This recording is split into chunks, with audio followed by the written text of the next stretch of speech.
Bonsoir, bienvenue dans la chronique de Hiero. Ce jeudi 12 mars 2026, le Parlement européen a voté une résolution sur la libération de l'ancien président du Niger, Mohamed Bazoum. Loin d'être une simple formalité parlementaire, cette action hostile pourrait s'avérer un coup de semonce avant une intervention musclée au Sahel, en commençant par le Niger. C'est en tout cas ce qui ressort des débats des eurodéputés que nous allons décortiquer ensemble ici. Depuis quelque temps, je me demandais pourquoi la France continue d'amasser des troupes et du matériel de guerre aux frontières du Niger, notamment au Bénin, avec des avions qui font des allers-retours entre la Côte d'Ivoire et le Bénin, mais aussi des bateaux qui ont accosté dans les ports béninois. Depuis quelque temps, je me demandais également pourquoi le général de brigade Ibro Amadou Bacharou avait prévenu qu'il fallait s'attendre à entrer en guerre contre la France. Aujourd'hui, j'ai un début de réponse à mes interrogations et je comprends mieux les préparatifs pour une mobilisation générale au Niger. Je m'explique. D'abord, si l'on ne peut pas s'étonner que la résolution d'ingérence dans les affaires intérieures du Niger soit introduite par le français Christophe Gomard du groupe nommé Parti populaire européen PPE, les éléments de langage utilisés sont assez révélateurs. Écoutons l'initiateur même de la fameuse résolution, le fameux Christophe Gomard. Il convient de rappeler que le président Bazoum, démocratiquement élu, a été le principal partenaire des forces européennes au Sahel. Dès ici, vous comprenez que ce n'était ni le Niger ni ses forces armées qui étaient les partenaires sécuritaires de l'Union européenne, mais bien la personne de Mohamed Bazoum, et au-delà du Niger, dans tout le Sahel. Mais avançons un peu. Sa libération est urgente pour deux raisons majeures. Son mandat prendra fin le 2 avril 2026. Ne pas obtenir sa libération avant cette date constituerait un échec grave. Le temps presse, le monde ne peut rester silencieux. Ah, voilà qui est dit. On a trop attendu et maintenant il y a urgence à agir. Nous ne pouvons rester plus longtemps silencieux alors qu'un allié clé de l'Europe est emprisonné. Quel exemple de loyauté l'Union européenne donnerait-elle à ses partenaires ? Vous avez bien entendu, à travers ces mots, le Parlement européen donne la preuve que sa démarche n'a rien d'humanitaire, mais elle est purement politique.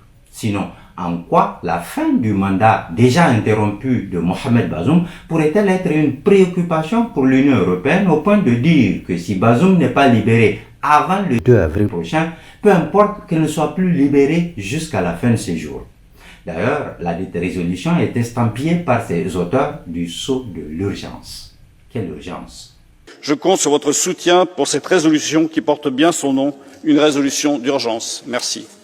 Comprenez ici que l'urgence n'est ni ses conditions de détention, ni sa santé, encore moins sa liberté, mais bien et seulement la fin de son prétendu mandat présidentiel. Ou dois-je vous faire réécouter cette déclaration? Sa libération est urgente pour deux raisons majeures. Son mandat prendra fin le 2 avril 2026. Ne pas obtenir sa libération avant cette date constituerait un échec grave.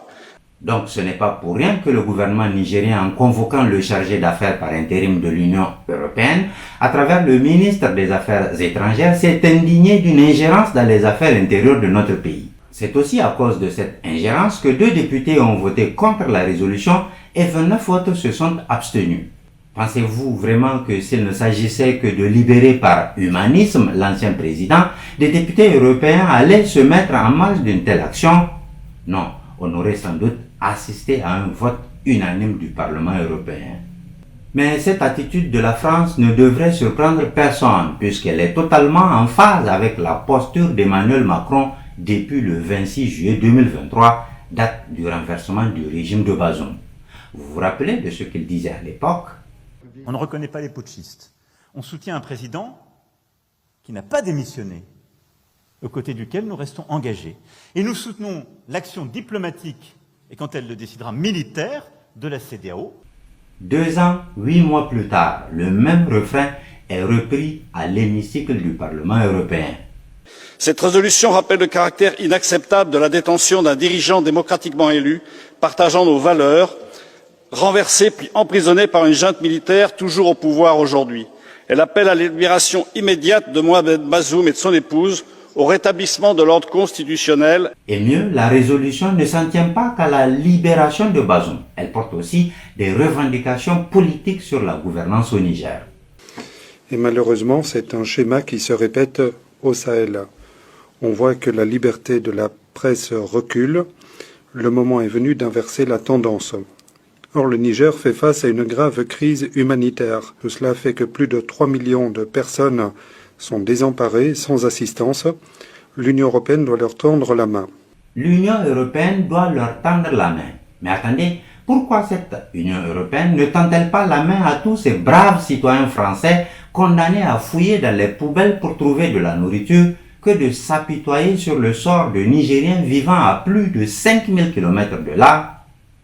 N'est-ce pas la France qui croule sous le poids d'une dette abyssale qui dépasse les 3000 milliards d'euros, soit environ 1 965 000 milliards de francs CFA, alors que la dette du Niger tourne autour de 5 000 milliards de francs CFA, soit environ 7 milliards d'euros, qui mérite vraiment d'être sauvé dans ces conditions. En tout cas, pas le Niger, où de ma jeune existence à aujourd'hui, c'est l'un des meilleurs mois de Ramadan que nous vivons actuellement en termes de disponibilité et d'accessibilité des produits alimentaires.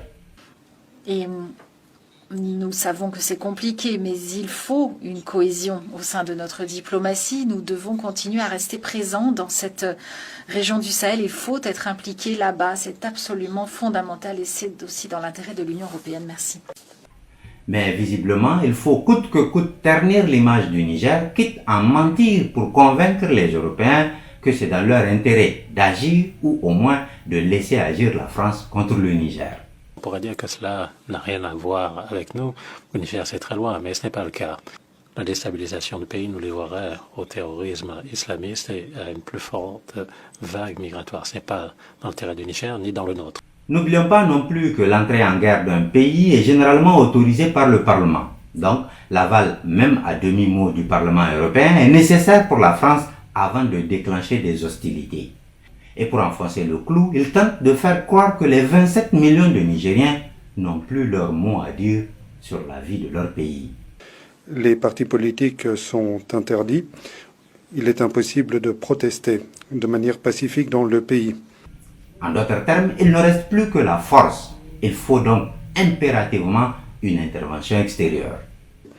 Aujourd'hui, l'Union européenne doit renforcer son engagement diplomatique afin que l'aide humanitaire puisse être acheminée vers les habitants du Niger.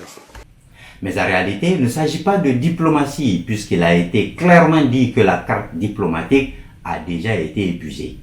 Écoutez ça. Depuis ce coup d'État, les relations entre l'Union européenne et le Niger sont marquées par la défiance, des liens diplomatiques qui se sont distendus. Pour être plus efficace, une nouvelle approche du Sahara des pays du Sahel a été adoptée par le Conseil Affaires étrangères en novembre 2025 et nous avons eu l'occasion de le noter lorsque nous sommes rendus au Sahel, notamment au Niger. Lorsqu'il y a eu des rencontres avec des représentants de haut niveau, tels que le Premier ministre et d'autres parties prenantes absolument essentielles. Et pourtant, cette visite n'a pas permis d'engranger de réels progrès, alors qu'il s'agissait à minima d'améliorer nos relations. Ici, un mot m'intéresse. On parle de défiance. Qui est allé défier l'Union européenne en Europe en lui dictant la conduite qu'elle doit tenir chez elle? En vérité, la défiance ici, c'est le fait qu'un pays africain de surcroît sahélien refuse de se plier ou de se mettre à genoux lorsque la puissante Europe le lui demande. Ce n'est ni plus ni moins que cela. À partir de ces déclarations, l'on peut donc comprendre que les attaques contre les aéroports de Niamey et de Tawa, abritant tous des bases aériennes de notre pays, soient en réalité une façon de tester la défense aérienne du Niger pour voir si elle est capable de faire face ou non à des drones et autres avions de combat comme le fameux Rafale français. Et si ces infiltrations avaient aussi pu permettre de détruire nos moyens aériens, cela nous aurait affaiblis avant toute action directe. Vous vous rappelez sans doute que les apatrides ennemis du Niger tenaient coûte que coûte à convaincre que nos drones avaient été détruits lors de l'attaque de Niamey. Désormais, on sait pourquoi ils le faisaient.